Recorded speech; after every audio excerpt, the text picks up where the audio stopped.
All right, we are live. QLITAN is now live on Facebook, on YouTube, and on Kumu. Hi, good afternoon to the Kumu community. What's up? To everyone who's joining us on the QLITAN this February 9. For those newcomers or first timers in QLITAN, the comment section is open on all our channels for you to chat in. So if you want to introduce yourself, tell us where you're from and how you got here at QLITAN joining us. It's going to be a jam-packed session, some fun conversation on investors and investee relationships, and a special segment for a very special cutie later on. But welcome everyone. I will want to start this off already because we also do have a lot of opportunities and announcements for you guys. So we will start this off. Again, if there are newcomers and first timers, I would want to introduce a bit about Kubo really fast. But can I get next slide for the Kubo intro? So for Kubo, we are the National Startup Innovation Hub. We are born out of a public-private partnership between the government and a few private sector partners.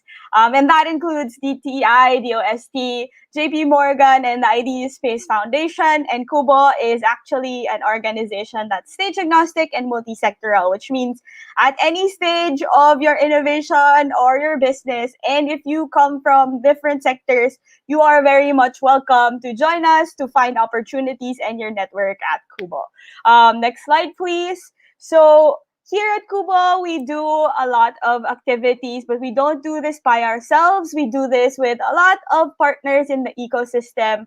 Not just our founding partners, but also service providers that give their time and their skills to startups or share their time and skills to startups for free.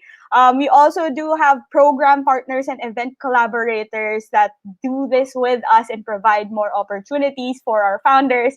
And of course, some international partners. If you do want to scale out of the Philippines or just discover the markets outside the Philippines, we do have some friends out there that can help.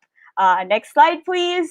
And we actually do all our activities bundled into 3 core actions, which is grow the community, develop startups, and collaborate with the ecosystem. And basically, growing the community means getting more people involved, getting more people interested in innovation and startups. And when you are already a startup, we want to develop you, give you a network, opportunities, and resources so that you can ease your way through and grow your business really fast and really efficiently. And again, since we don't do this ourselves, we want to collaborate with a lot of ecosystem partners and enablers that align with what we do to provide more opportunities and more resources and a better chance for Filipino innovators and startups. So a lot of activities under each one. Next slide, please. These are our regular services that we do. When it was pre-quarantine, we did have a co-working space, but now it's closed. We have our fundamental classes for the newbies. For startup founders, we have services like the consultation. We also have workshops, feedback sessions, and showcase our pitch opportunities for all you guys. And we do run multiple incubation programs under Kubo. This is all for free for startups and innovation explorers. You just need to sign up and join the community to get to avail of the services that we have. Next, and because we do offer all these opportunities for you guys, I would like to highlight and share a few coming up.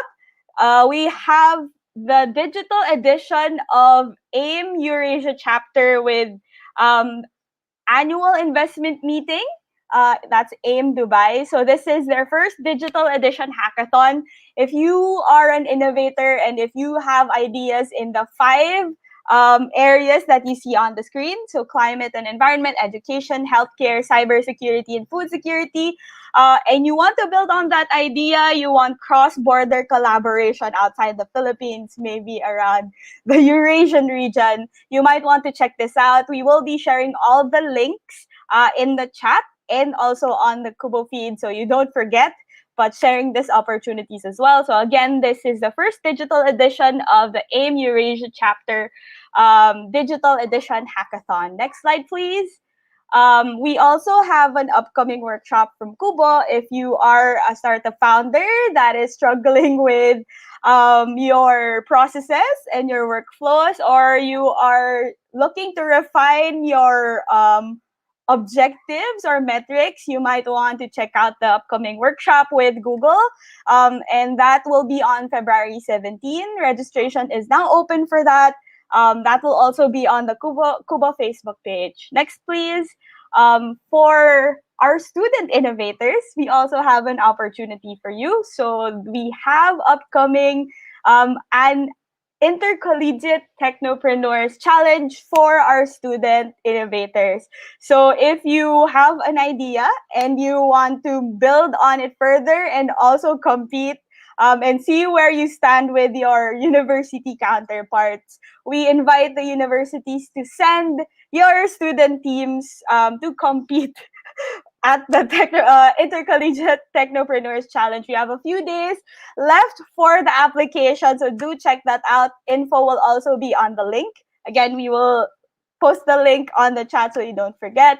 And lastly, but I think the biggest opportunity, next one please, is the Idea Space 2021 Acceleration Program 2021 cohort is still open for applications.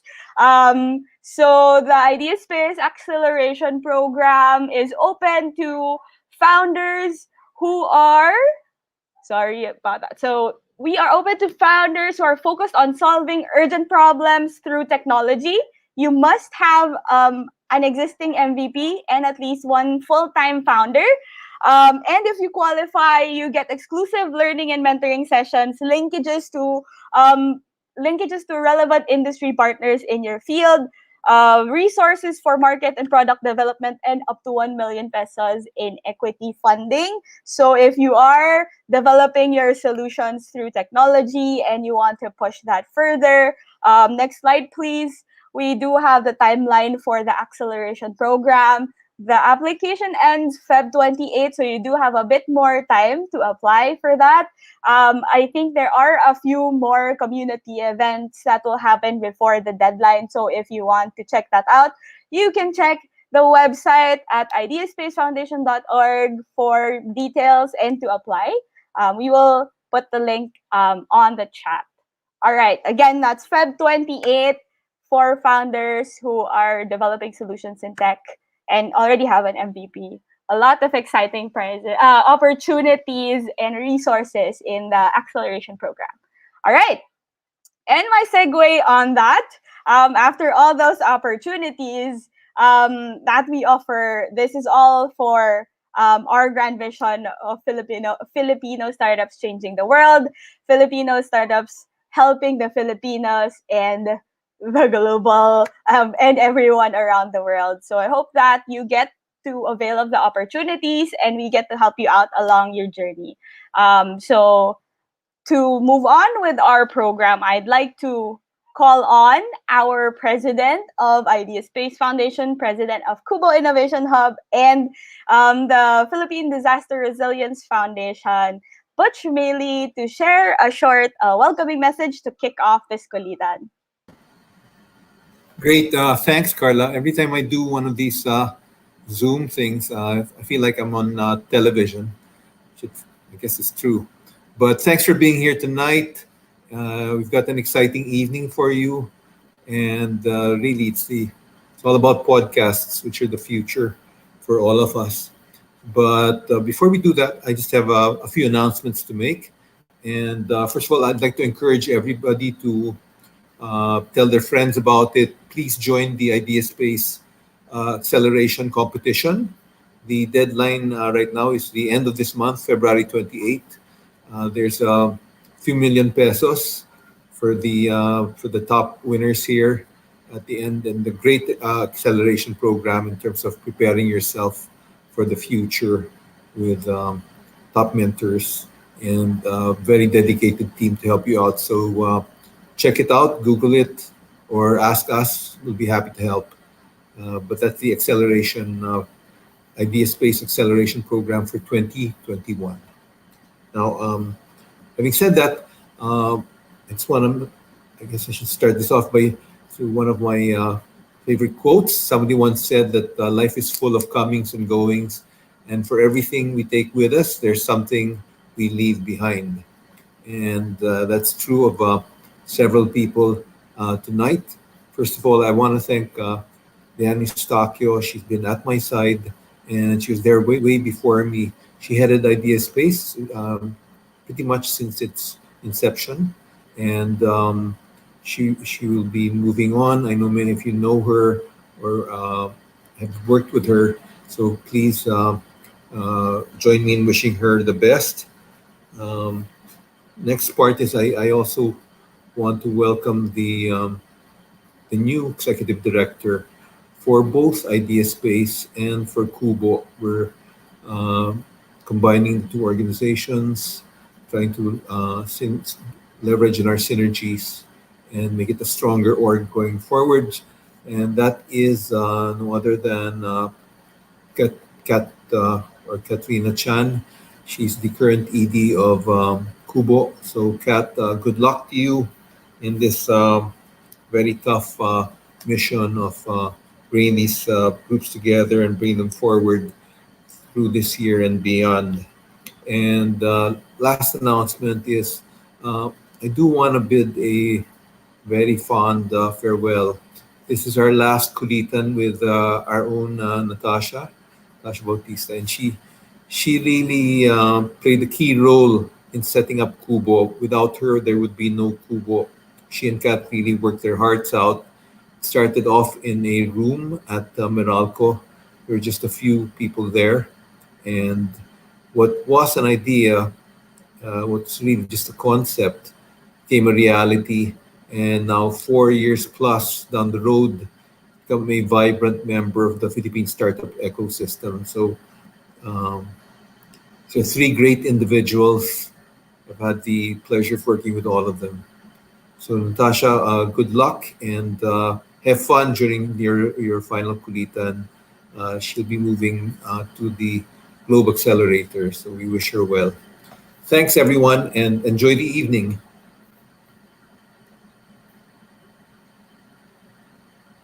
All right. Thank you. Thank you, Butch, for that message. Again, a lot of exciting news at the Kubo and Idea Space front. It is our tallest cutie, our operations head, Natasha Bautista's final bow and final kulitan, but not any less fun and not any less kulit because I will be welcoming her as the moderator for this kulitan in a bit.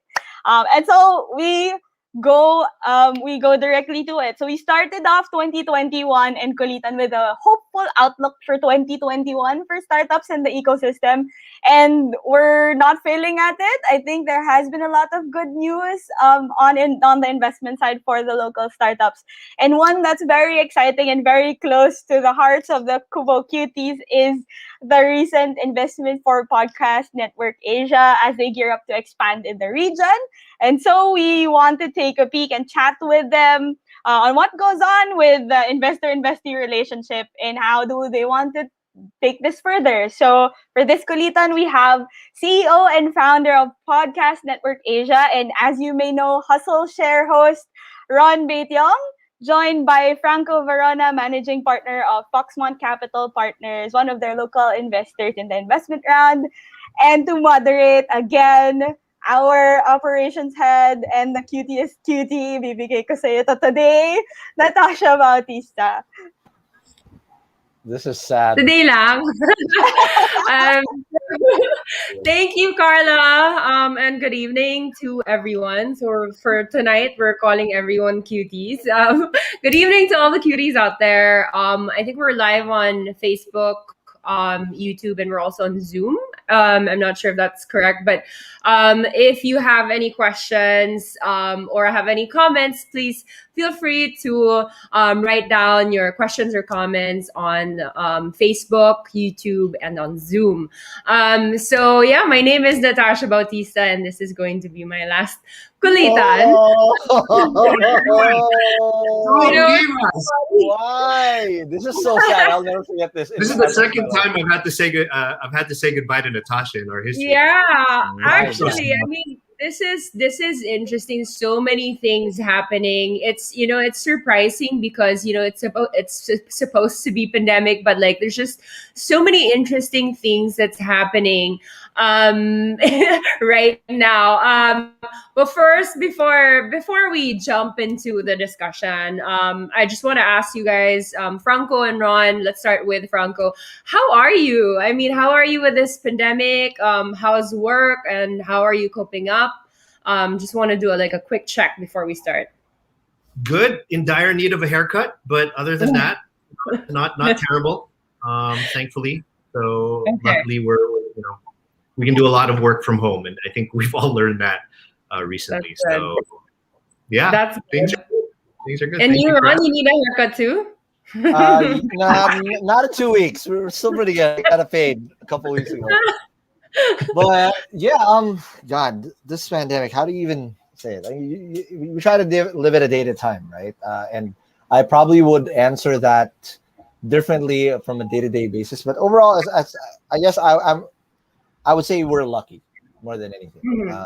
because at the end of the day, a lot of people work hard or probably even harder, but to be given an opportunity to still thrive in this pandemic is a unique point of view and it's a unique opportunity. Right.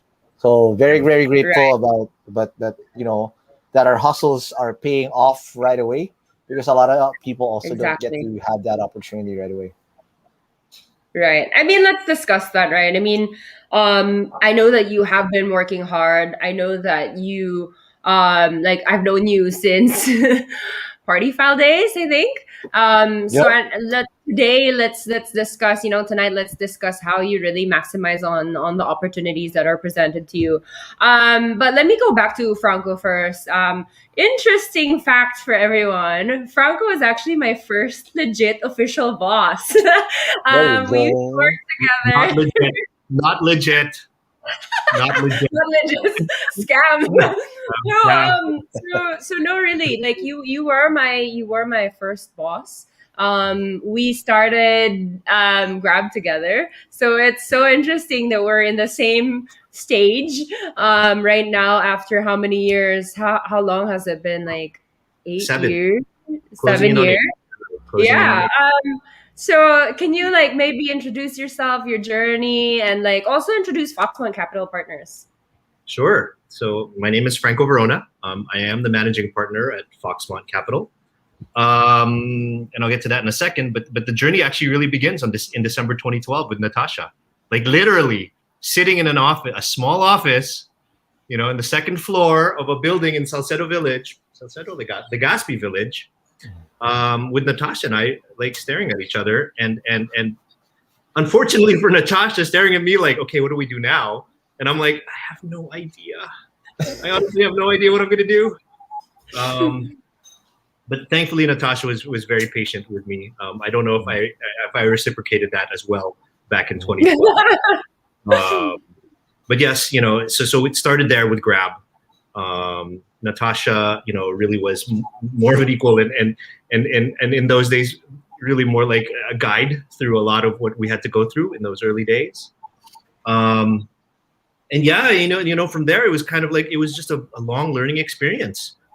Every day was a different challenge, along with Natasha, and of course, the world famous transportation king, Brian Koo. And I think, working with Grab, getting kind of that operational level down, that was a great learning experience along with Natasha. After that, working with a few other startups, let's say, and learning the other side of things. I'll put it that way. There's the operational side of a fast-growing startup, and then there's also the operational side of other startups that maybe have some trouble. Right. And actually, I thought that would be an interesting balance to take to the other side of the equation, which is why eventually Foxmont Capital Partners was started. So Foxmont is a fund for Filipino companies, and it's for entrepreneurs by entrepreneurs. the idea was that I would team up with two other partners, one of which Natasha knows very well, of course, Jesse Maxwell, Yes. who's the president of Magsaysay Shipping and Logistics, and the other is Mark Kooiman, who is the president and CEO and founder of My Town, which is the dorms right by BGC. Now, I thought that the combined skill set of the three would make a very interesting, let's say, addition to the startup community here in the Philippines. And really, that's why we got to this place. We said, listen, there's a space that nobody plays in right now, which is kind of that pre-Series A. After you've tapped out your friends and your family, and there's no real support system from that point until you get to kind of these larger bite sizes of like $1 million, $2 million when you're raising. And so that combined with the experience and expertise of my partners, that kind of came up, that became Foxmont Capital Partners.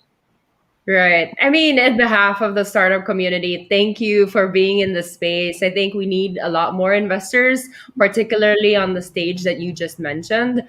I do see a lot of investors that are looking at Series A, and I'm like, but if you look at the startup community, it's still very early stage. And you're right, like your experience with Grab and working with a few startups, it will really help. I guess it we'll discuss that later on, but it probably helps a lot now with your role. But let's talk about Ron. Ron, I also know you from way back, Party File days. So can you also, I'm sure a lot of our audience already know who you are, but for those who don't, please introduce yourself and also introduce your startup.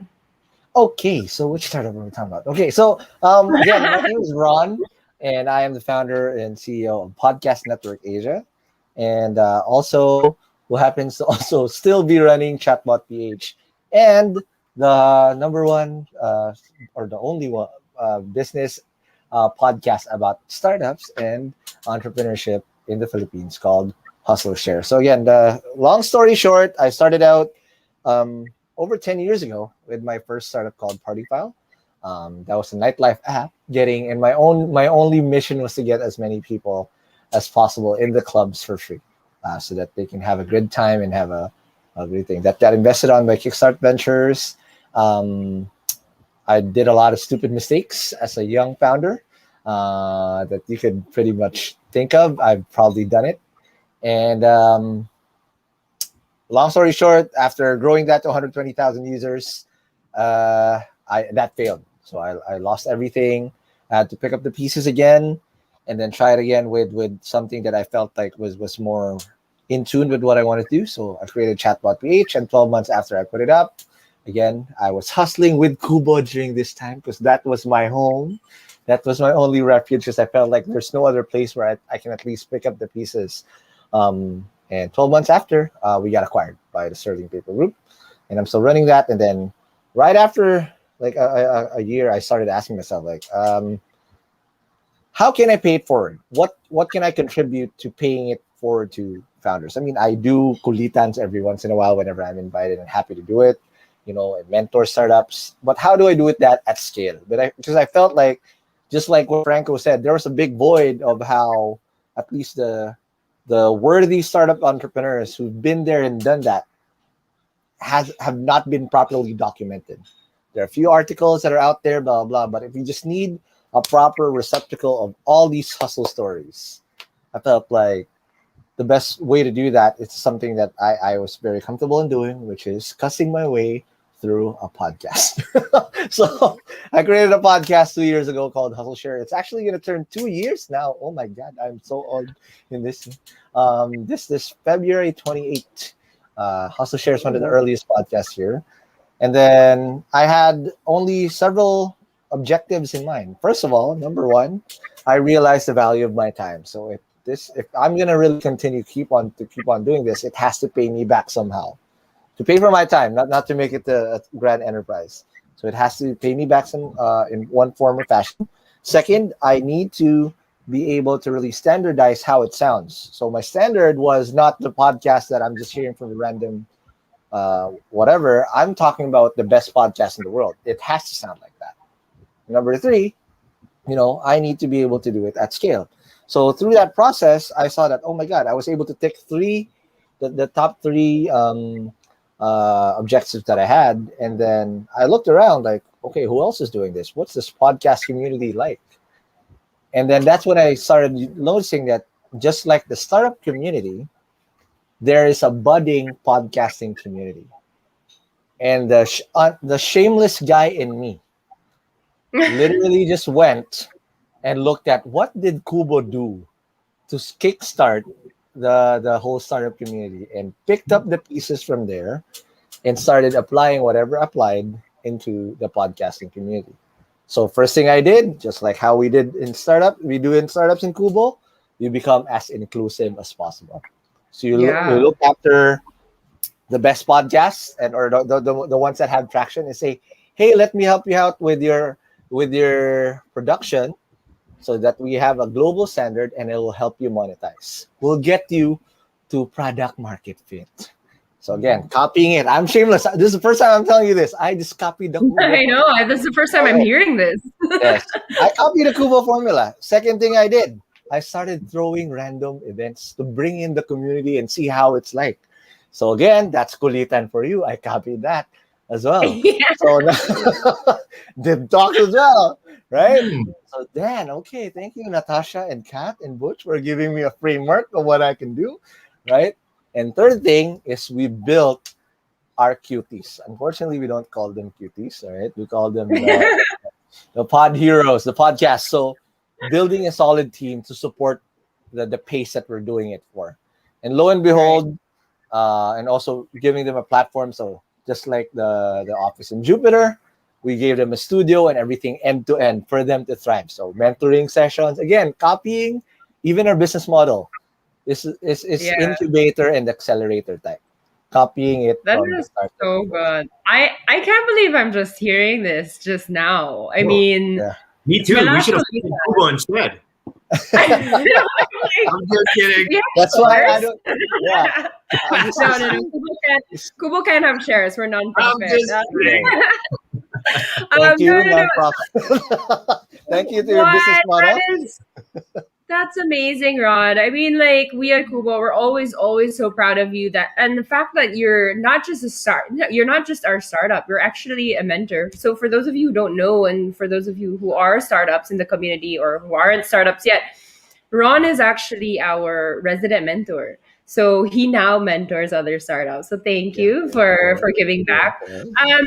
But now, I mean, let's marry both of you together, right? A lot of times when we talk about investors, they always say that the investor-investee relationship is really more like it's like a relationship, right? There's courtship, there's the courting stage, and then there's the relationship stage and the marriage stage.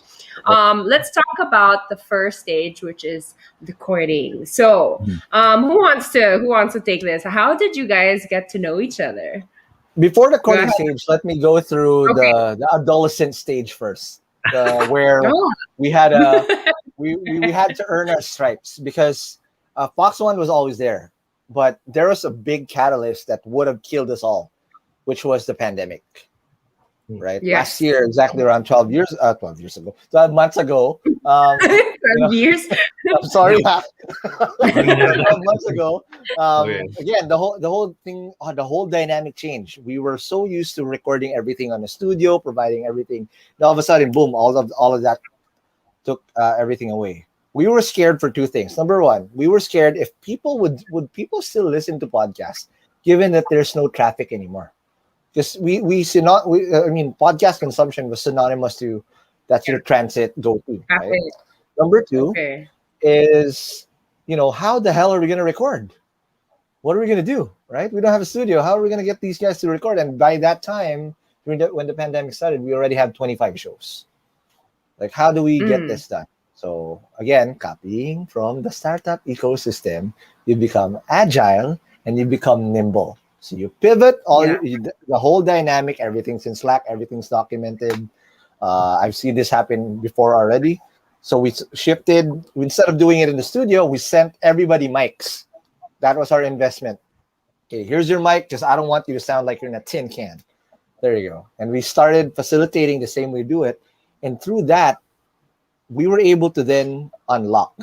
Imagine, Tasha, February around 25 shows. We're now at 100 shows. We grew 4x just during the The pandemic. pandemic actually forced you to be more scalable.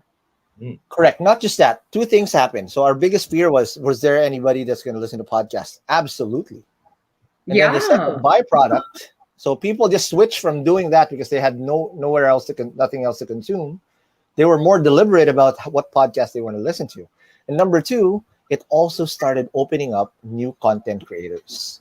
And since we already have the Kubo formula to be able to replicate this at scale, anybody that came in, we were just like, sure, come on in, right? But again, that's the easy story of it. At the end of the day, you also had to make sure you have enough resources to go by to make sure that make sure that everybody gets fed. So during the pandemic too, nobody wanted to write a damn check in advertising. Right? It's like, how the hell are we going to pay these guys, right? So we had to find a sweet spot to get that done. And through looking at it and looking at the parallels we had in podcasts, networks across the world, we thought of an experiment. Again, copying, experimentation in the startup community, right? We thought of an experiment and validated is affiliate marketing, old school affiliate marketing, applicable in podcasts here in the Philippines.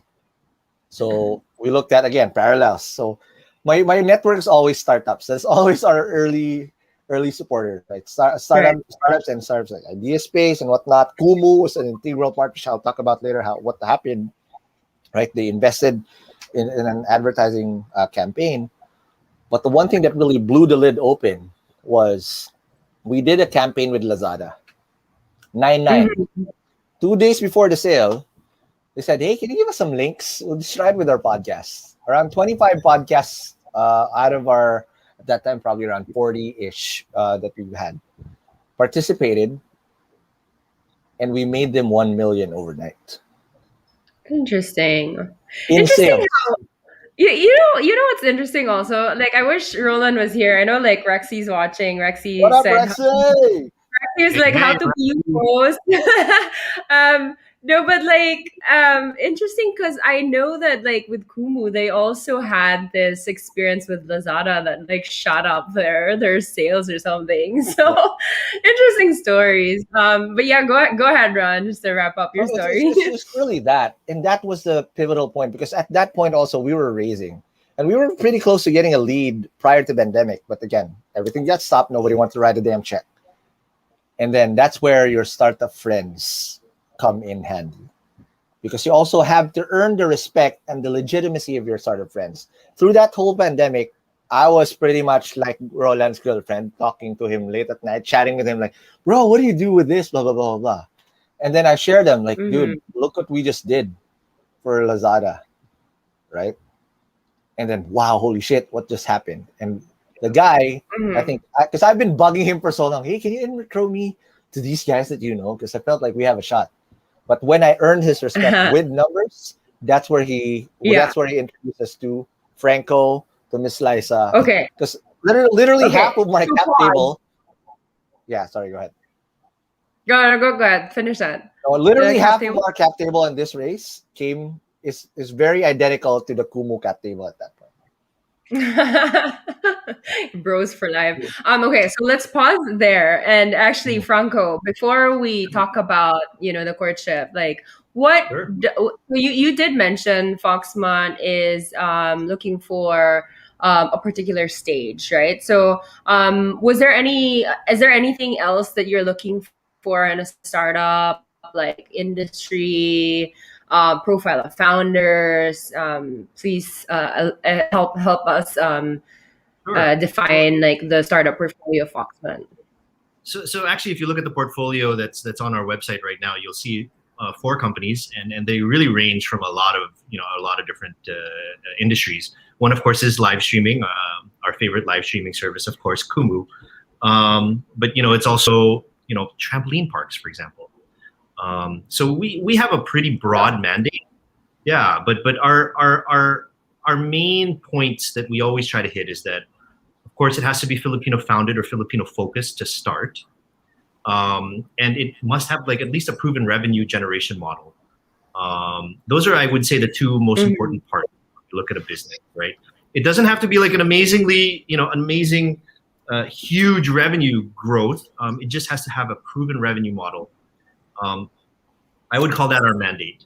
Now, in terms of just things that we look for as a fund, of course, we love founders that are dynamic, that are resilient, and that are willing to take in good advice, or we think it's good advice at least. Not just from us, but of course from everybody else that either we introduce them to or who are in the community. Yeah. So those would be Foxmont is pretty. I mean, it's pretty new, right? How long are you? How old is Foxmont? 2018. So very, very, very. Yeah, early. Yeah. We're a startup. Okay. Yeah, exactly. And then on pause, Ron. So before we proceed with a connection, right? Why were you looking for an investor in the first place? And I guess this is also to help out some of our startups who are not sure if they should be looking for investors or if they should keep bootstrapping or what. We were looking because we knew that we were eventually going to get there, and there's going to be too many to support. And if we weren't really going to raise, it will stunt our growth. Because the last thing we wanted to do, and again, coming from experience, the last thing you want to do is raise for survival, because nobody's ever going to write you a decent check for that. Like, oh, Jet, I'm dying, Franco, give us money, right? No, we were okay with our runway. The problem is we didn't want to stay at this level. We wanted to replicate what we were able to do here in the Philippines, going from 0 to 100 podcasts, just at least on the production side. And then we launched also our platform, Podmetrics. So that there's always a tech play, because we realized that, okay, how many shows can we support production-wise? That is not going to scale. But if the goal is to monetize as many podcasts as possible, you need to create tech to be able to match the right content with the right brand. So even if we're not involved with them production-wise, but if they're ripe for affiliate marketing the way we've been able to do it, or also sponsorships, we should be able to give that opportunity equally to everybody. So we launched that, and we want to then be able to replicate this across Southeast Asia. And again, I learned this from Pat Chan. Shout out to you. Because Kat said we should charge you for the playbook. But you're non-profit, right? So sorry.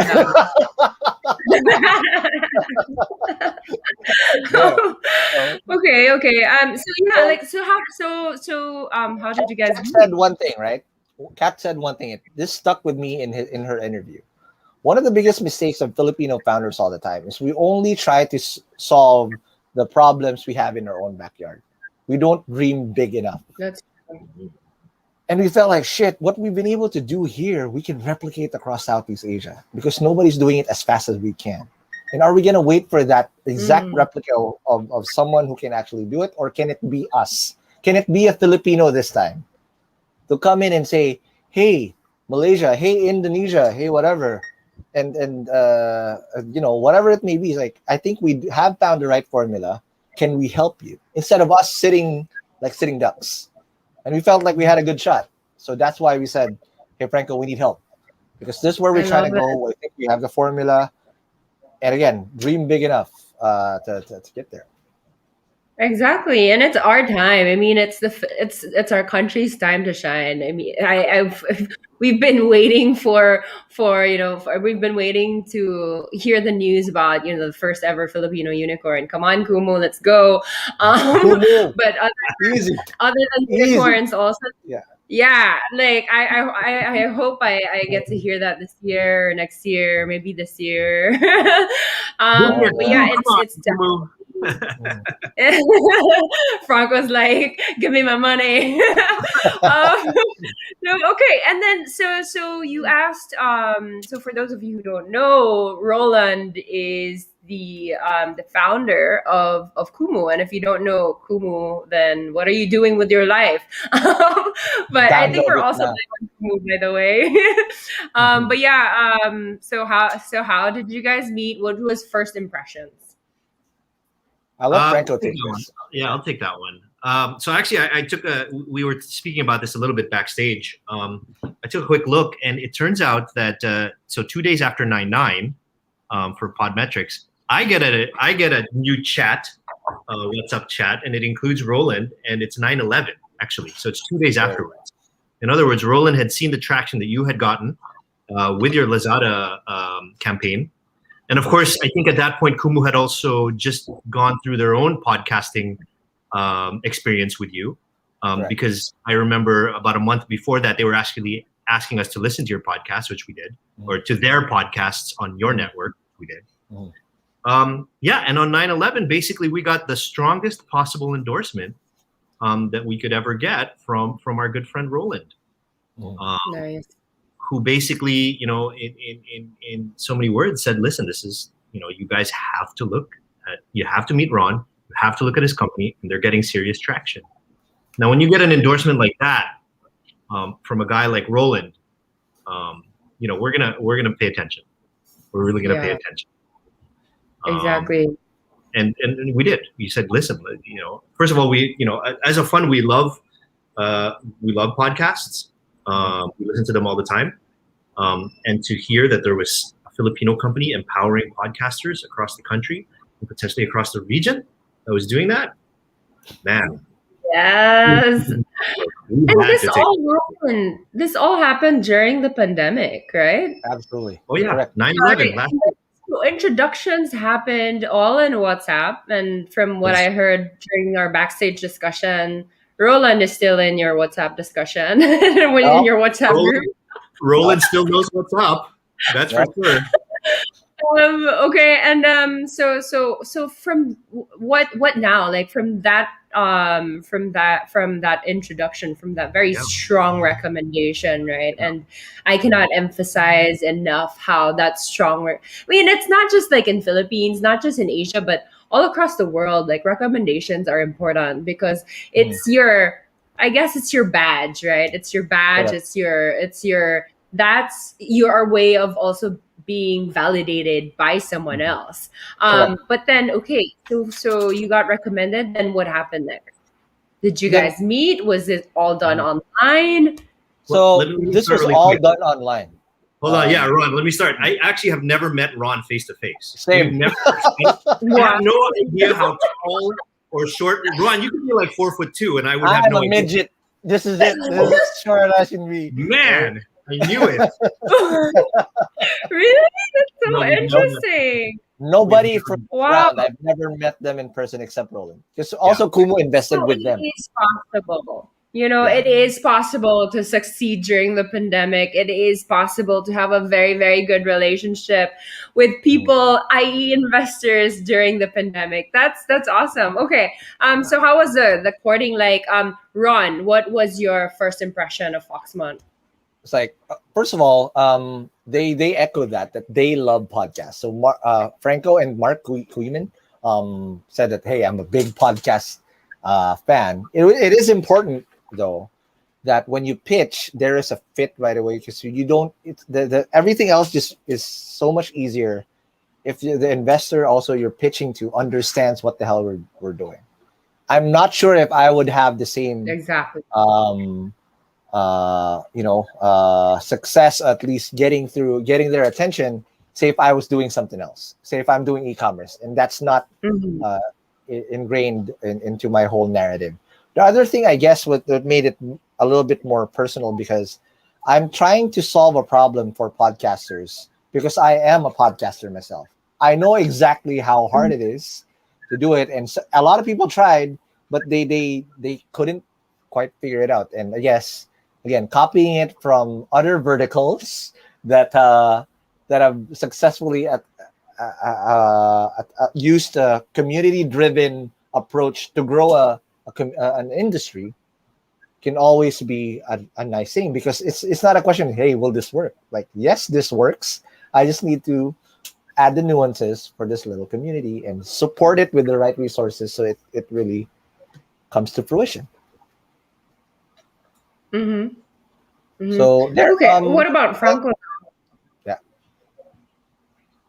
Sorry, there's like a little bit of lag. Go ahead, Ron. You can finish what you were saying. pretty much that's it. After the first meeting, they pretty much said, "Yeah, we're Yeah. in." Yeah. Okay. That, Wow. that, Wait, what? yeah, it No, was one really? meeting. Yeah, it was one No meeting. way. Yeah. Yeah.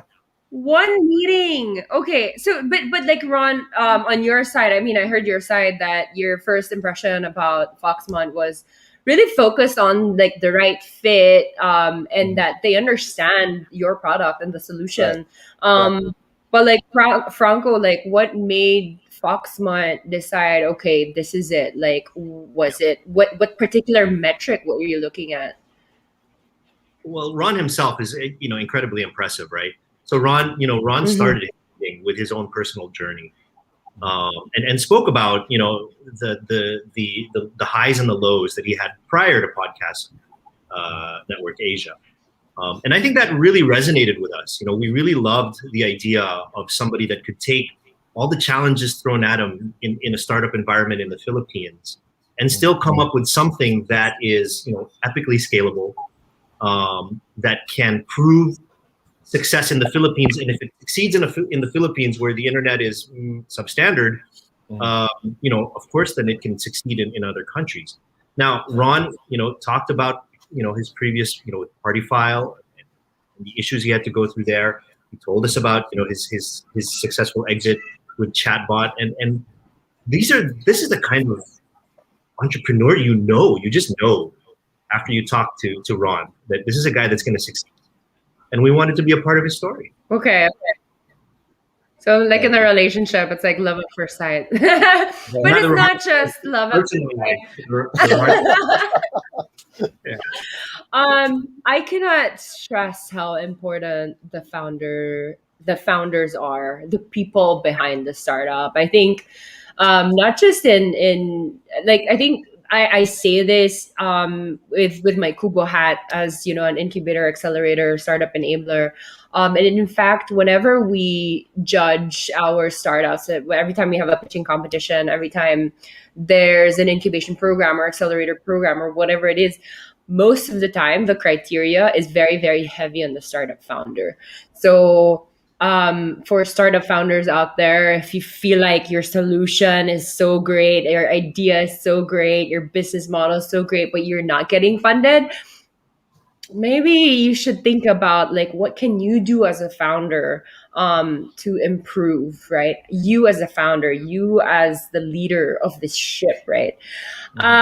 We have one question from Brian, yeah, because I know that, okay, so love at first sight, right, like you said, okay, let's do it, but obviously that is not when that doesn't, it's not instantaneously like money in the bank, right? Yeah. There's still a lot of other things, processes that you need to do before finally signing the contract. Right. And one of the first few questions, the first few things that you want to do is you want to know your valuation first Right. as a company. I don't know if like Ron, you want to take this based on your perspective, but maybe Franco could also take this Okay. from the investor perspective. So, how do you set a valuation of a company? I'll take my side first.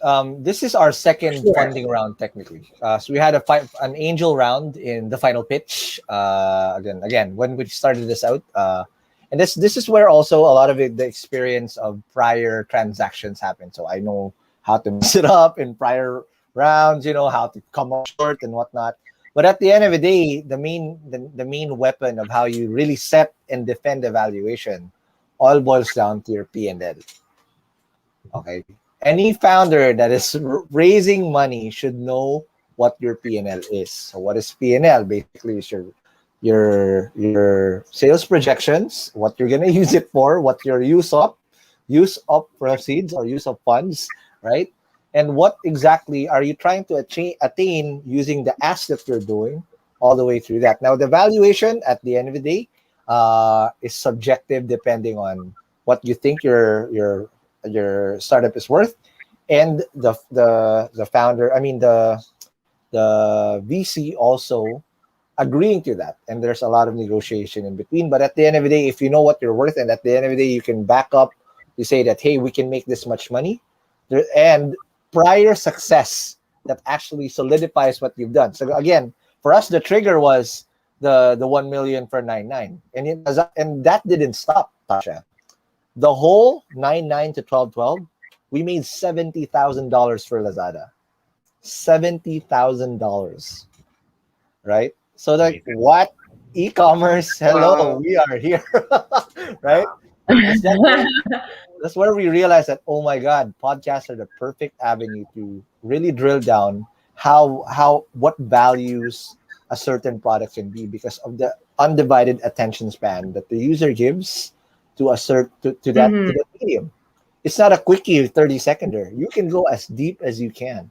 And that's why we're able to really resonate and get people to do that. So again, revenue at the end of the day, past revenue versus what you're gonna get to over time. At least that's just us. And then of course, prior experience. And let me just reiterate, one of the things that I would love to commend and also deserves as much credit as anyone is my co-founder Joseph Acuna. So Joseph Acuna, my co-founder, is my core sec in Party File before. I met him through Kickstarter. He loved this so much.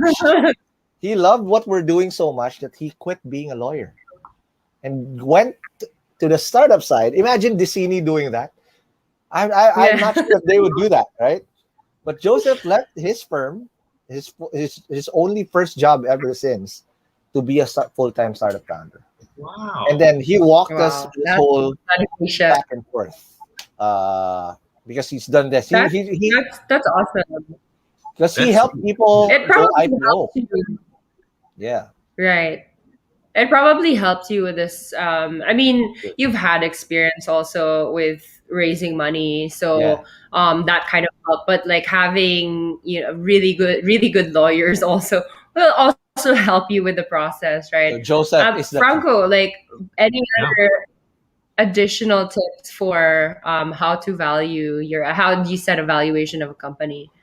Well, of course, we always let from the investor's point of view, we always let the startups give us their valuation first. And you're right. It's a mix of kind of past performance with some forward-looking financial projections. We find that oftentimes, of course, and rightfully so, by the way, startups are very aggressive with the way that they think they can scale the business. And it, for us, it becomes a rational conversation on how much we can offer, and how much equity we would expect, just to keep us interested, and of course keep the founders interested as well. It does become a negotiation, just like Ron said. Right. But yes, I mean it really does come down to forward-looking kind of projections and how aggressive those are. I do have a question for you, Franco. I mean, do you experience startups overvaluing their company? Every single day. I mean, and what would be your advice to them?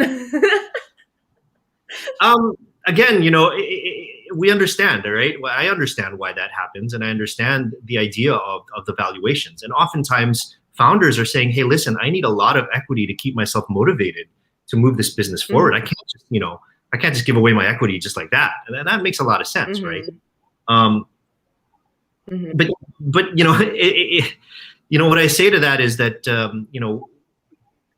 funds like Foxmont, we're really there to be as aligned with you as possible. Now, we're not going to try to be like all sharky and take away equity like as much as we can, but we also need a little bit of skin in the game so that we can also guide you and work with you, as partners to get you to the next stage. I like to think of Foxmont as a bridge. And that bridge needs to have a really strong foundation and really strong motivation to move it forward. So what I say to founders is, keep an open mind. I mean, there's definitely always going to be a negotiation. There's always going to be a negotiation when you're fundraising. And that's something that you should take to every single meeting that you walk into. All right. So going back to the courting stage, I mean, the courting stage was pretty fast. It was pretty much a yes on the first date. But your relationship before marriage, before signing the contract, how was that like? How fast was it? And Ron, I also want you to, if you can also maybe help our viewers understand like the typical process. I'm not Mhm. sure if your relationship with Foxmont is your typical process, but also maybe if you can compare like how it was before in your previous startups. Mhm. Timeline wise, how quick was it? Mhm. How long was it? Mhm. And what is the like process for you as a Sure. startup? And then let's go also the other side with Right. Foxmont as investors. Okay. So from my end, getting a yes is not yet the end goal, right? Yeah, At the end of the should be day, money in in the fundraising, yes. And a lot of people also drop the ball based on experience, not just from me, but also a lot of people I've interviewed on Hustle Share and from the friends that I know. They drop the ball in between yes and the dreaded double D, the DD, the due diligence, right? Mhm. Because a lot of people things can fall. Like for example, you don't have the proper projections, you don't have a data room. So what the hell is a data room? I just learned this from Kumu as well. I was like, what is a data room? Because I know the projections and all that. Apparently, you need to put that in all one folder that you give access to after you sent an NDA to a founder to show every single thing that they need to show to properly evaluate and push through the transaction. You don't have Okay, a that's data room, later. Okay, uh, interesting. then Yeah. it's like, what the hell did you just tell us? With all just like all just words, or you need to be able to back it up. Where are your books? Where is your cap table? First of all, your cap table is how much room is there still for us to come in? Are you over diluted already? And what does that look like? Who else is Were coming you? I mean, just to pause, I guess, in? like, how was your cap table? Without giving too much details, how Mhm. was your cap table? So after final pitch, we knew that there's more than enough space. Okay. Because when we were doing the final pitch when we were starting out, like we knew exactly. Joseph and I were already talking. Everybody else was talking about like, hey, let's get the investor. Blah blah. Blah. I was like, we're talking about just like what valuation and what how much were we willing to give up, and, Right. and how much money do we need to just to jumpstart this and get this going, right? So Mm-hmm. because at the end of the day, it's not really about the fundraise amount. It's what you can do and how frugal you can be at the onset to stretch Yeah, that runway as much as you can, right? And exactly. what are the sacrifices you're willing to take to get that done? So Mm-hmm. it's the same approach. And also, your data room should reflect what exactly you said your past performance was without you having to say it to your investor. That shows the whole narrative and where you plan to take it. Now, a lot of the back and forth, the DD took around 3 months, actually 3 to 4 months, because when you do raise, you're not just getting. You're lucky if you get that from one investor, but other investors will also come in. So remember, I told you, Tasha, we were trying to shoot for the stars. We wanted to be international this time, right? So another co-investor that co-led this one was from Ventura Discovery, it's based out of Indonesia, which is in Asia. There's only four big markets in podcasting: Indonesia, Philippines, Thailand. No, Philippines, uh, India, and Japan. Now, if we got Indonesia, it's like, all right, after Philippines, which pretty much we pretty much covered, where is the next big market? So we Mm-hmm. needed someone in Indonesia, and Foxmont, I mean Ventura was also a fund that's really heavily interested. So it's very similar to that conversation with Franco and Mark as well. They were in Oh, pretty much in the first meeting. wow. Um, but again, the back and forth, the DD, that's where a lot of paperwork. This is where Joseph superstar mode, because he knew exactly what to do on every single turn or corner without having to drop Right. the ball. That's good. That's very good. I mean, and one thing that I want to commend you on is the fact that you were strategic when it comes to choosing your investors. I mean, the typical, I mean, not typical, but a lot of startups, they just get whoever just shows them the money, right? Mhm. But it is important also to be strategic in terms of who you're gonna marry. Right. And you mentioned that because you wanted this to scale and you wanted this to be, more than just Philippines, that you also wanted it to be also maybe Asia, maybe even the world, right? That you were strategic with choosing your investors in other countries, not just Philippines. Franco, like anything else to add for the whole process of the entire headache before signing the contract? Well, I mean, just to add, I think between just doing some quick math, we met Ron. First day was September 11th. That was the opening of the chat, and we closed with Ron in January, mid-January. So that's basically how long it took for us to go through all the due diligence documents. I think the hardest part with any round, especially for the startup, is actually the balancing of the timing between all the different parties that are going to invest.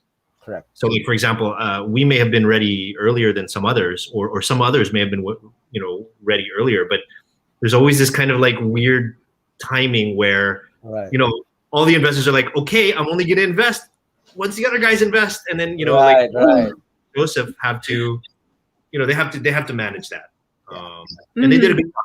They did a good job with that. So thank you. there you go. There about 5 months between meetings. 5 months. Yeah. Would you say 5 months is quick? No, I think it's about standard. Just thinking about for Foxmont at least. So for startup founders, once you get a yes, don't take your foot off the gas pedal. You should still be hustling at the same time. It's business as usual, and let this carry on at the same time in parallel. Because if you think that you've already made it just with a yes commitment, that is also a big red flag. You should actually push harder. Once you know that, okay, the stakes are higher, we're getting in, we're going to have to pick up momentum. So when that money comes in, you're hitting the ground running, not we're like, oh shit, we're back to zero. Right? Yeah. Right. Yeah, that's a very good point. Yeah, that's a very, very good point. Because I remember when we were in Grab, and also with some of our startup founders that we work with, most of the time the founders, when they know that they're about to raise money, they hire like a COO or they hire their number two, and they're not as operational or they're not as hands-on. Like, what would you say about that, Ron? Like, what would be your advice to them, especially when it comes to raising money? Like, I don't know if I'm pretty sure there's no formula to it, but like, how would you balance, being on top of things with the company, but then at the same time looking forward and trying to get money? Work as if you don't have a check waiting for you. That's it. That's good. That's because really good. If you already have that, you naturally people would slack off, right? So reverse your Mamba mentality. Like, okay, it's fourth quarter, let's shoot this shot, right? Because at the end of the day, even when that check comes in, it's actually scarier. That I'm feeling the crunch right now because the stakes are way, way, way higher. And for me, this is scary. Like, I also tell Roland this, like, dude, this is uncharted territory for me. Right? When I was able to sell chatbot, that was technically in between a seed stage, but it's pretty good to exit, like what I said, right? But this is uncharted territory. And again, this is the first time I'm going out of the Philippines. And the only thing I know, at least in the past 10 years that I've been doing this, to solve problems is to hustle harder. But one thing I've realized is I cannot do it alone. And one thing I also promised myself, and Joseph, I think that's what convinced Joseph to really leave his lawyer job. This is always going to be, a good place to be at, is how we surrounded ourselves with the right team and the right people. That's why even if I do hustle hard, the people around us hustle way harder and also give us the right opportunities for us to thrive. So that's it. More than anything, I'm proud of how this team was built, because at the same time, I'm also still running Chatbot PH at the same time. So if I didn't have the right people around me, dude, we wouldn't even make it at all. Franco, I mean, talking about that, right? Like the need to still hustle, the need to have that mindset of like, it's not sure unless, again, the money's in the bank. How, like, what would you say would be the percentage of fallout from the time that you say yes to the startup to the time that you actually sign the contract, money in the bank? What's a typical person for you anyway, or your experience so far? The percentage of fallouts, and can you let us know like the usual reasons why they fall out? Sure. I mean, I can't peg an exact number to it, but there definitely is a fallout. We definitely see it. And sometimes, and I'll be honest, we get very excited. We're like, yes, this is it. We're in. And as soon as, we ask for, very simple things, data room, financial projections, financial historicals, that's when, honestly, things sometimes start getting a little bit, we start questioning things, right? As we should, because today I represent a bunch of other investors, right? And we have to do as best a job as we can to look into the company for our investors. And sometimes it really does happen where the pitch itself, the initial pitch to meet us, comes out just looking a little bit cleaner than let's say the documents that they have. Right. I would always encourage all startups to just keep the documentation in order. Just like Ron was saying, the cap table, the past financials, agreements, even simple things like registration documents of the company, things like that. Right. We need to see. And oftentimes it's one of those things that pop up where things kind of fall off. Not that, then actually sometimes it can be, and it's very rare, but it can be that there's just not that good of a follow-up with the startups themselves. Right? So interesting. Yeah.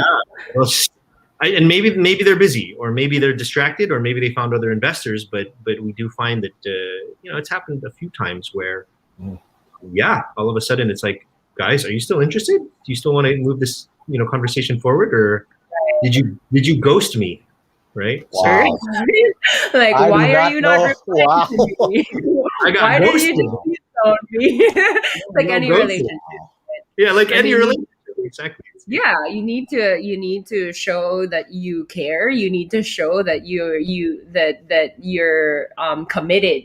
Okay, that's very interesting. I was shocked to know that. Thank you for that. Okay, so let's jump. I know that we have like a few minutes left. I think we have like one or two questions also, but let's jump right to the marriage. So sign the contract. Everything's is it happily ever after? Like, when did that happen, and what's going on now? Like, how is your relationship like? Like, do you meet every month? Like, what happens after? And this is, I guess, for all the startup founders that haven't raised yet, like, because we don't want them to be comfortable just because they have money, right? So let's start with Franco this time. Yeah, I mean, for Foxmont specifically, if this was a normal time and it wasn't pandemic, there would be obviously some sort of celebration to basically consummate the marriage and have our little honeymoon, either dinner or something like that, right? But that's not how it works nowadays, and now it's just kind of like a little Zoom high five celebration over video call. But very soon after that, it was back to work. Foxmont has a monthly session with each and every one of our founders called the FML sessions. And really the intention there, FML. Hey, you gotta tell them what FML stands for, though. Don't leave him hanging. Fox My Life. There you go.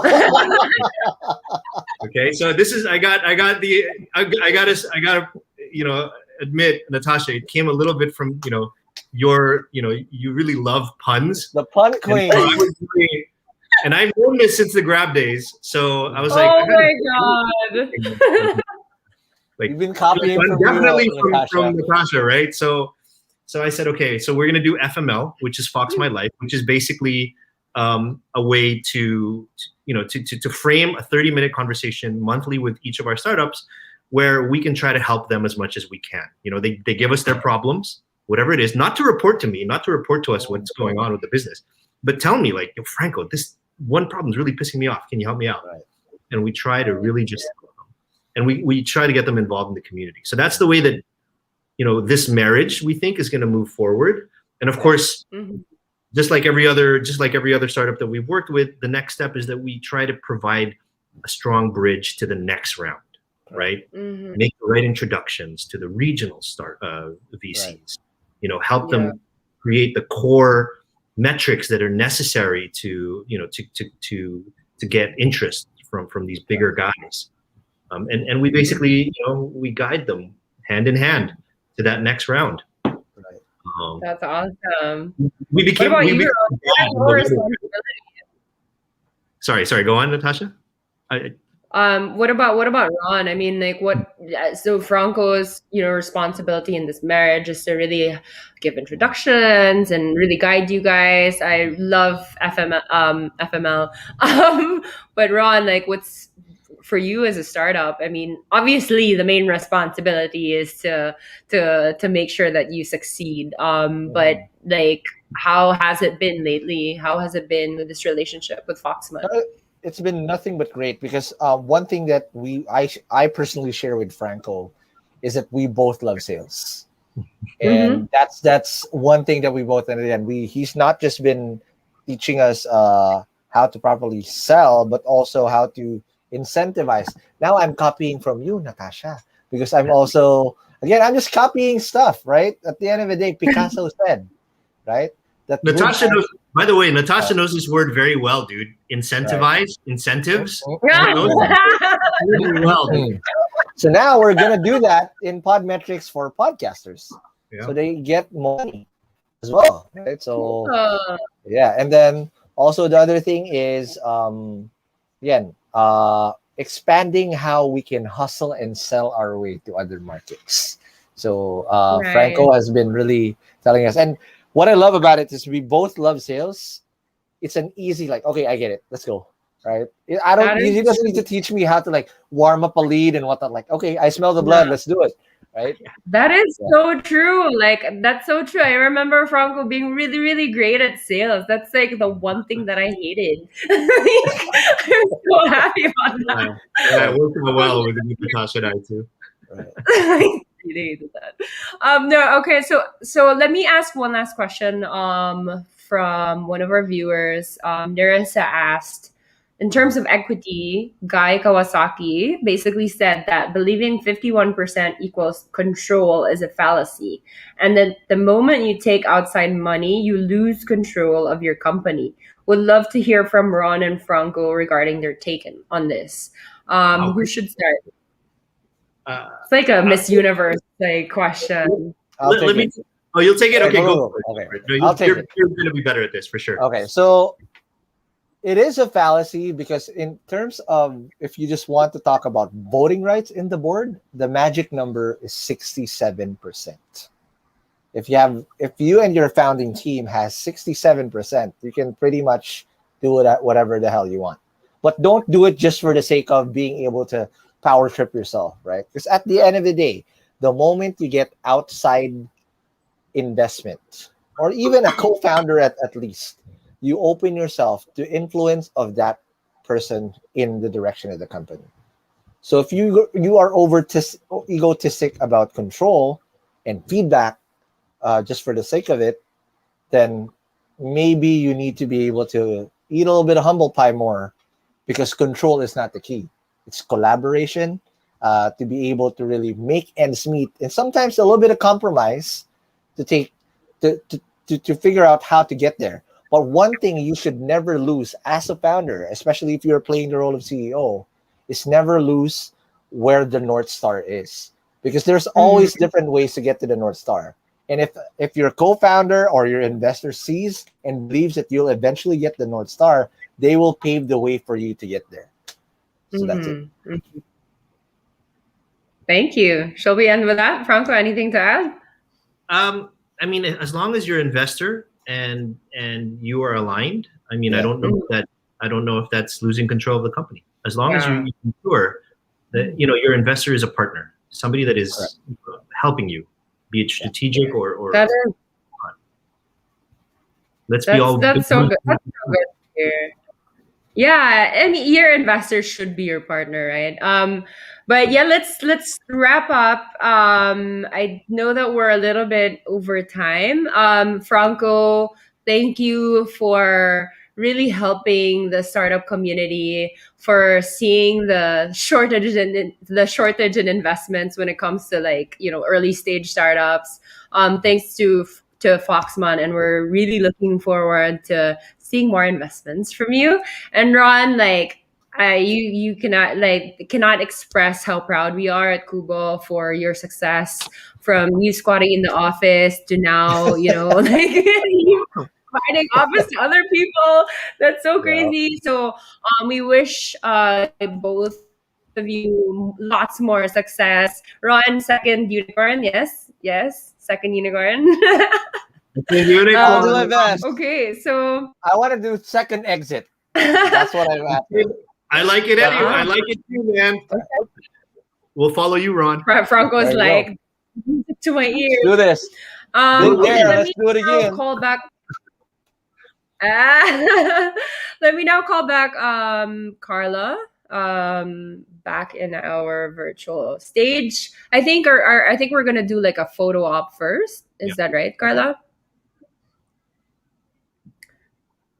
You are on mute, Carla. Oh, There. Oh, there you go. As is tradition, Sig. whether we are in the headquarters or online, we will do a cutie photo. And this There is you go. Tasha's last cutie No! photo in Kulitan. In Kulitan. I hope it was worth it. This last session. I hope that this is a nice encore. You know, it is. It's actually when Carla just asked me to moderate, I'm like, wow, talaga you're really like taking advantage of Rubbing my it last in, few huh? days. And like it's I love this, right? This is the heart of Kubo. This is how Kubo started. It's just doing so much, so many kolitans every week. We started with every week, and then even though before it was just like a few people lang, now it's like, we're online in different platforms. So really enjoyed. Let's do a photo op. All right, so we will do this Kubo style and cutie style. I will count down from 3, and then I need you to hold up a cutie pose. So you do Cutie your pose. what is a cutie Yeah. pose? Is it like Eddie Just- pose? Is it a Okay, specific? I don't even know what the cutie pose is, but let's do it. I don't. you do your Yeah, own we're all thing. very cute. So So you hold that 3, 2, 1, and you say cutie. Holy shit. All I right. missed that. All I just right. missed that. Where are the emojis? I missed the emojis. Yeah, the Where big are the emojis. yeah, Um, emojis. Well, everyone can send an emoji on Facebook right now if you guys are watching. So, And- because we had these emoji, like, what do we call that? Parang post. All We're right. seeing a lot of comments. So the panel, if you are asking if this was worth it for Tasha's last kulitan, you can see a lot of the comments right now. Yeah. But on behalf of Kuba, thank you for the panel. Thank you, Tasha, for doing this one last time as a cutie, but not Thanks. the last time forever. I will invite you some other time. Expect it. Yay. And looking forward to more collaboration with Foxmont, of course, and looking forward to more success for Podcast Network Asia, not just in the Philippines, but conquering the world. It's Kubo Yay. Network Asia now, apparently, because Whatever. Kat wants to take ownership of the Oh, formula. so- yes. I want in. Uno. So for the viewers, you can leave your comments for Ron and for Franco. They can see that even after the session. But thank you to Ron and to Franco. Please stay tuned. We do have a little segment for a special cutie that we mentioned for Natasha and her final bow. Final bow. Oh my God. So we will, I think, close the window for Ron and Franco for a bit so we can move on to the next segment. Thank you again. So much, Franco, Ron. All right. So it's just me and Tasha on the stream. So this is the last kulitan for Tasha as a cutie, but not the last forever. We want to take time to acknowledge This moment, because it is very important, we'd like to thank Tasha for her efforts and her contributions to Kubo. And also wish her well on her way, diba? She's moving out of the Bahay Kubo and onto the bigger community and to conquer the world. And before I hand off this time for her last message, we would like to share a short video. Uy, because of course this is tradition and we need to shift to the from the investment to the cheesy. We have a short video from the cuties and from a few of the for a few of the partners to just wish you well and leave a few of your thoughts from when you interacted with them as a Kubo cutie. So let me just share screen. Dapat nandyan lang si Tasha on screen. And for the people on Facebook, leave a message for Tasha before I'll just set up this video. So we'll see your reaction. Kita ka dapat. Alright, so I'm sharing this. And I hope you see that.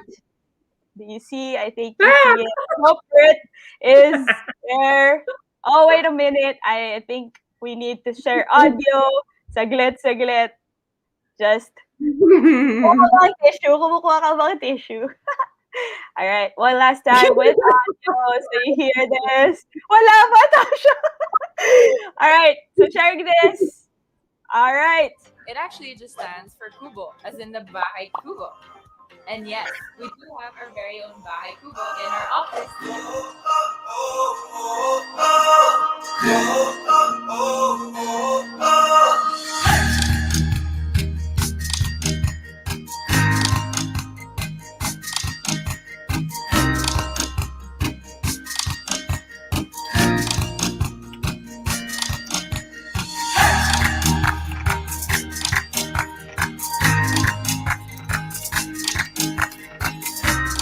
Three words to describe her: responsible, approachable, and cool. Medyo hindi pa rin nagsisingkin sa akin yung fact that you are leaving Kubo. Kahit nabasa ko na yung goodbye email mo kanina, and even up to this point, when I'm recording a video message for you, I can't still imagine how Kubo will be like without you. It's like Kubo without the Q. So, boo na lang siya, di ba? Just wanted to really reflect on Tasha. I think, one of the things I've always appreciated is her openness and availability to help guide us. When we had first started Kumu, we had no idea really what we were doing. And she was super helpful in terms of really explaining to us, the landscape, really guiding us through and making all the right introductions and just really coaching us on how to manage and hit goals. Super, super appreciative of that. I'm actually sad to hear that you're leaving Kubo, but I'm still happy for you that you're still within the ecosystem. So good luck to your next endeavor, and that I'll see you around. Okay. So don't forget us, and don't forget your fellow TBI managers. Still need you.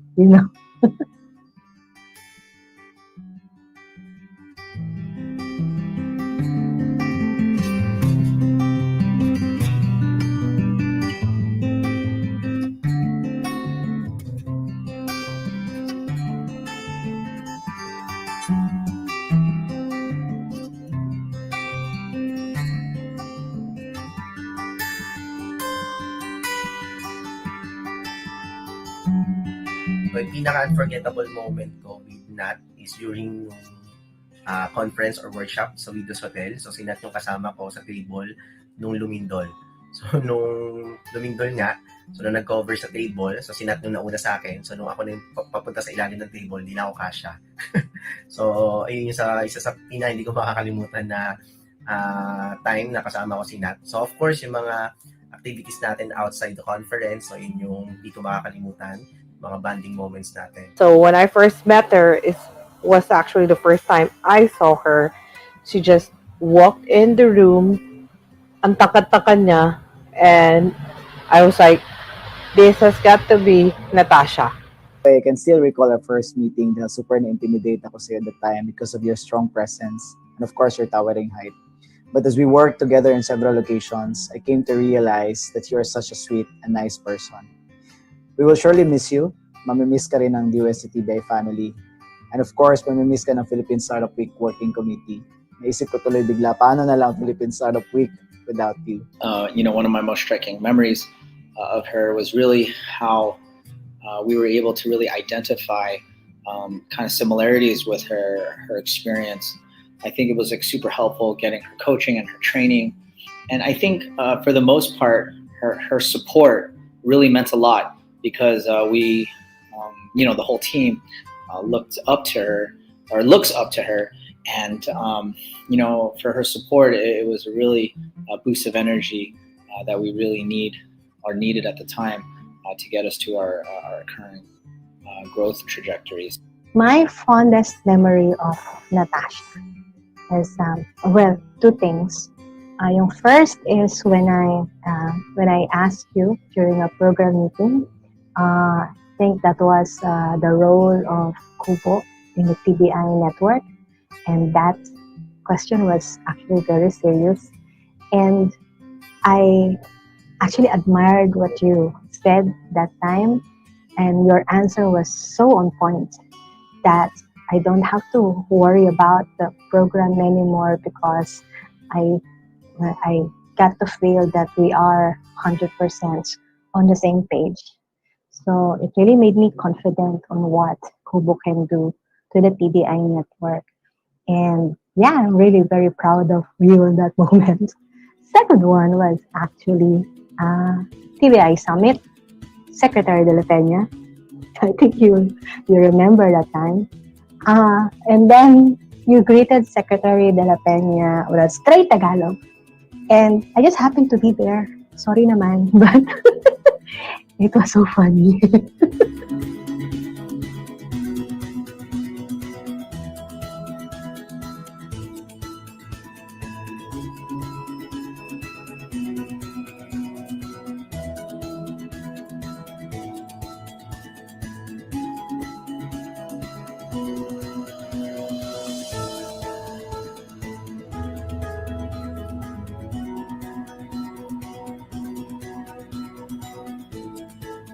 So, good luck sa bago mong post or sa bagong trabaho. So, alam ko naman makikita pa rin tayo and hoping to have yung mga ganun katulad ng mga value natin before. Good luck and salamat ulit. Thank you for being one of the many friends that I've made in this TBI community, in the startup community actually, and for being one of the role models. Like I've always told you that I look up to working in this field because as a newbie in this startup world, knowing you and having met you makes this local startup world a better place to work in. Thanks for being a very patient and passionate partner, and we are looking forward to be working with you again. Well, it's still a good consolation to know that we will still be seeing you around. So congratulations, Natasha, on your new role and work, and God bless you. Super excited for you. Wherever you end up going, I think it's going to be a place that is going to be super lucky. You are at the core of this startup ecosystem, and we'll forever be grateful for everything that you've done for us over at Kumo. So, all right, awesome. Take care. Talk to you later. Bye-bye. Good luck from Whitby and from all of us. And stay safe, be happy. Bye.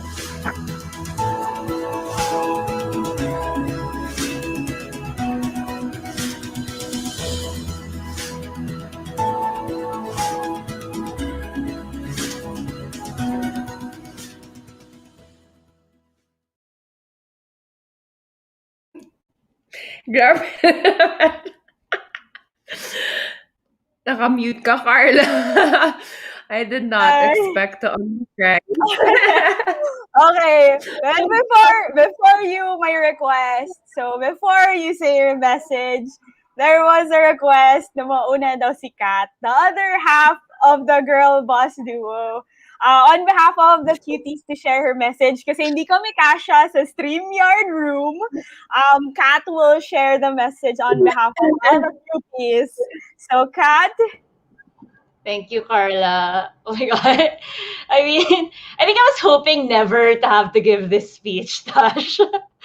I never even really wanted to imagine this day coming. Parang you were like Tasha forever, like kind of thing. So yeah, like everyone's sad. Everyone sent messages now that we're so sad Tasha's leaving, but I'm probably gonna be the most sad. But I'm also gonna be happy for you. I'm very happy for you. So, Tasha's been with us since Meralco days, like before the queues were even queues. The community, like I'm getting like flashbacks of all of our SOPs, our first incubation program, our rescue, habang speech ka. Even like Slingshot, Tectonic, naging Philippine Startup Week na, your baby, right? Like, so I think if the government allowed us to call things co-founders, like you've definitely been a co-founder in earnest, if that was a thing. And you've grown up with us and our startups, no, including Ron, and like all of the other startups that we've shepherded through this whole journey. I mean, maybe I'll start with myself. Like, your opinion was always one that I valued. You challenged me, and you've always anchored like my crazy dreams into execution. And I don't think anything like this could have happened if not for you, no? So, and maybe for the people who know us, they'll know you're the opposite of me, maybe in so many ways. You're the tequila to my whiskey, you're white wine to my red, you're tall, I'm short. Yeah, I'm an only child. You come from a huge family. You want to have like a million kids, and like I can't even imagine having a million kids. But in spite of all of that, or maybe because of it, I feel like you've brought out the best in me, and you brought out the best in my team, and this is absolutely the best work I think I've done, and I hope you can say that's the same for you, at least so far. So I'm so sad today. I'm already missing my work wife. Can I call you that? Um, Yes. but Yes, but please. yeah, but like yeah, like there's a saying, hire people who are smarter than you or better than you, and Kubo wouldn't be what it is today without your operations mojo, your amazing gift for people, your heart, no, and I want to thank you for being patient with me, for making me a better leader, for steering us to where we are today. So yeah, thank you for that. But I'm really here to kind of, again, since we don't all fit in the StreamYard, kind of give a quick speech on behalf of the whole team. Also, and yeah, like, so I'm just a stand-in here for the cuties, and I'm sorry if I don't do their messages justice, but at the end of the day, bottom line is I feel like you are the glue that's held our team together so far. You've built the Kubo cutie culture, our punny culture. And, that's all backed with you being incredibly dedicated, smart, thorough, hardworking, someone we can trust, that we can rely on as our ops manager. But really, like, the title head of operations doesn't even begin to capture all of that, no? So you've been with us through so many ups and downs, but most importantly, I think you're the heart of our team. Um, you're, a shoulder to cry on, but also someone who made us laugh. You translated maybe between me and the startups and the team on countless occasions. You fought so many fires. You've made us makulit, right? And all the little things from, I don't know, figuring out what to order when we go on outings, right? Or little things that made us gel. So, I think, how do I say this? I think you're the person that made Kubo a place where people want to work, and where, you've made us a team. You've made a family out of us. And, I can't even imagine and how it would be without you. But I also want to thank you for that, leaving us with that and building such a strong foundation. And can I say it? Making it look good, I guess. You've always made it look easy. You've made it look happy. You're probably the best brand ambassador any startup company could possibly ask for. And I know you're starting something new again, and you'll leave your mark on that. But at least I can say for now that you embody everything that it means to be a cutie. No, and I think the same is true for every single group that you've has had the privilege to work with you, and that you've kind of had to work with, being inclusive, being welcoming, being competent, being fast, being all of these things that we want Kubo to be. I think every people might think you're mataray, but I think someone said this in a video. You're sweet and gorgeous, and you're generous, and you really give more than you take, right? Even up to now, we're still milking you to the very end. But and I think it's fitting that your first event was a Kulitan. I don't know if you remember this, but this was in Meralco, and that this would be also your last one. No, so it again makes me really sad, but we admire you. You've been a role model for us, really, and you've led by example. And again, that's something that we truly cherish. So thank you. Like it gives me so much pride to say that you graced us and you've given us the privilege of being able to work with you. We're so proud to have you as a teammate, and we absolutely admire you. But I also know, and you say this all the time, that your measure of success and your metrics is whether the team has improved, has grown, and their metrics. And I know you wouldn't leave us, leave us if you didn't think we were ready. But, I really hope and wish to make you proud. I don't know if you remember, this actually isn't the first time you said you were leaving. The last time I think was for love, or you thinking you were gonna start a family, lol. And there's somewhere in the office that kind of proves that. but and it didn't happen the last time, but this time I guess it's real. But I do wish for you, I think the whole team wishes for you, that you become lucky in love, and that you find the personal fulfillment in the family that I know you've always dreamed of. And selfishly, I want you to stay. Of course, we all do, but we also don't want to hold you back. And we know that there's so much more that you can do. Carla used the words, you can conquer the world. So we wish you the best. We know you'll do great. And anyone that you end up working with is going to be so lucky to have you. Like, you're irreplaceable. You're a cutie, and once a cutie, always a cutie. So wag mo kaming kalimutan ever, please. And I guess we love you. Iyakan after the live stream, but we're always gonna miss you, and we really, really, really want to thank you for everything that you've done to make us what we are today. And we will be with you, and we'll always be here for you, like no matter where you end up going. So yeah, thank you, Tasha. And yeah, that's it for me for now, because I'm turning super red. Wait lang. I will want to give a few minutes. Thank you, Kat, for capturing our thank yous, our well wishes, on behalf of all the cuties na nasa comment section ngayon, cheering Oh my Tasha's God. love life. But I would want to also give a few minutes to Butch. I think he mentioned Tasha's final vow, but Butch, anything to add? A last note, if you Well, would want. like I said, there wouldn't be a Kubo without Natasha. I mean, she really built it, and it's an idea that became a reality. It was a really successful public-private sector partnership with the government. Not too many of those, but I think we were able to work with everybody, and like Kat said, we're sorry to lose you, but I know this is an important step for you as well. So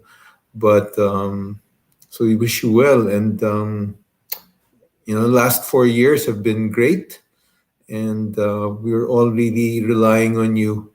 And I think it's time for everybody to stand on their own 2 feet now, and move on as well, and do their thing with Kubo and Idea Space. So good luck, and hopefully you'll be a guest on one of our Kulitans in the future, and then you can sponsor Ron's podcast. I know he wants that, and help us out as well at Idea Space and Kubo. So good luck in this new adventure of yours, and I will have a couple drinks one of these days when we can. Okay, take care. Take Yes, care. please. All right. And now it's time for Tasha's message to the cuties, to the community, to everyone. Well, thanks, Kat and Butch. I I did not plan to ugly cry. I kept saying that this is so hard. But ako na lang. Okay. So this is so hard. This is so difficult, but like, we were talking in the backstage kanina, and I was just saying na nga to them, to Franco and Ron, that I don't feel like I'm leaving yet because there's still so much work to do. There's like not just the turnovers, but for those of you who don't know, Idea Space and Kubo are merging into one team, and yeah, like Kat and Butch are really milking like my last few weeks, that we had to cram everything in my last few weeks, but that doesn't even stress me like at all. I'm not stressed, I'm not tired, because the work that we do just fuels me. This is so hard. But I wrote in one of the Startup Pinay posts of the Shiro's post na before Kubo, I actually I was about to give up on our country. I was about to leave the country. I was looking for either like work there or to study abroad. And then Kubo happened, and I do not regret, going into that first interview. Kat, I don't know if you remember this, but during our interview, you asked me like what I was looking for, and I said I want mentorship. And then you were just like, I don't know, you didn't say anything. I remember you did not say anything at all. And you were just like, I don't know, change the topic. I was like, okay, so am I not getting that here?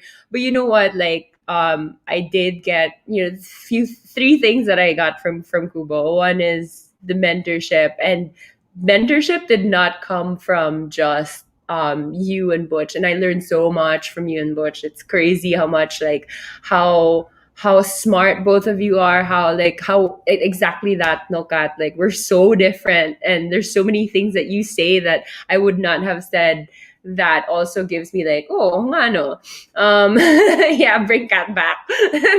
And even with Butch, I think there's a lot of times that when Butch makes the decision, like it doesn't make sense to me sometimes, but when he says it, I'm like, oh nga no. And I am really going to miss this tripod. I'm really going to miss the leadership team that we have. So, and the mentorship, it's so funny because like a lot of times we call ourselves as parang the home for lost people. Because we always take in like freshies, or yung mga fresh grad, or like yung mga lost. I was lost when I joined Kubo. Like I was going through my quarter life crisis. Like there was one intern, or probably our favorite intern, that was with us for like 6 months. Like, but like it's so crazy. And they always say that they look for mentors, and one thing that I realize is mentor can be more than just one person. You look for mentors like outside of your boss too. Because I do feel like I learned a lot from the team. I learned a lot from the experience, from the mistakes, from the challenges, from the partners, and the whole Kubo was a big mentor for me. The second thing that I also got from Kubo is a family. Like I can't say this for my previous work. Sorry, but I really felt like we were a family. I keep saying this every time. Every time that when I call you guys, it's like hi fam, diba? Hi team. I never say employee because we're family. So thank you for that. And last and not the least was purpose. I think the one thing that it really nailed the coffin na yung purpose talaga natin. That's why we work so well as a team. That's why the Kubo family is such an A team, is because we all share the same purpose. So thank you for allowing me to see my purpose. honestly, the past 4 years did not feel like work at all. It was so fun. It was so challenging. Yes, there were times that I would cry, like now, but it was really fun. And like a lot of you know what ikigai means, the Japanese term for reason for being. And it's like what you love plus what you're good at plus what the world needs plus what you can be paid for. Merge all of that four into one. That was what I experienced in the past 4 years. And fun fact, this is my longest relationship.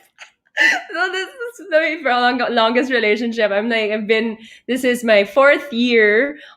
This month is actually my work anniversary also. So that says a lot to the Kubo team, to the community. But yeah, anyway, going back to Ikigai, I'm grateful to experience that in my late 20s. Late 20s pa rin ako. So thank you. I want to end. I really am like I don't know what to say anymore. I'm overwhelmed. I'm overwhelmed. But I'm super grateful for each one of you for the past 4 years, and I know that we will all work together soon enough. Like I said, I'm still going to be in the startup community. I'm going to be in a corporate venture builder. So see you guys around. The Idea Space and Kubo team, the merge, like I'm rooting for the success of the Idea Space family, of the Kubo family, because your success means the success of the country. So, and yes, I'll forever be a cutie. So Carla, when you said kanina that this is my last night as a cutie, no, I'm gonna take that cutie crown with me wherever I go. So thank you. Okay, stop. I don't want to cry anymore. Thanks to everyone. One of my favorite memories is walking through the streets from Kubo to Poblacion with these tickets, drink tickets, and the mob. Shot. That Tequila. nobody got over. And walking over to Poblacion, I said, really? Like these It's like people sinigang and wind with up. tequila. And It was like a Oh. pub crawl. It was really. I found out all kinds of things about Adria that night, but it was Oh. fun. Yeah, had to tell me straight We missed about you. things. But and then I also enjoyed we celebrated Christmas sometimes at Kubo, and those were fun. For all the people that didn't have anybody to celebrate Christmas with, and and Valentine's and all the other holidays. And I think the key to success in Kubo was the two of you being able to work together, because that was probably the hardest equation that we had to find the answer to, is whether But it two was the strong easiest. women The could work easiest. and opposites attract. together for 4 years. Really, that's a record, and you made it work, and that was the key to the whole thing. Thanks. Aw, Shout thank out you. also to Kuya Bert, he's watching with us. But thanks, Butch. I'm super gonna miss you guys. I will definitely not be a stranger. Yeah. I think while Butch is still here, I will go out of the window so that you three can take a photo before I close this out. So Butch, if you're still here, we'll add you back. Just all right. Kat, Did can you not- count this out so that I will go out? No.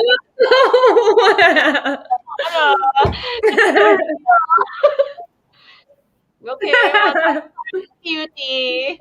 Cutie's on 3. Cuties. Cutie's on 3. 1, 2, 3. Cutie. That was such a bittersweet moment, Kat. So sad. Kaya mo yun, Kat. But thank you, everyone. we don't want to end this at a really sad note. It's never goodbyes in the startup community. It's a small community. See you later. It's always just to see you around Poblacion and around the country, wherever there are innovators.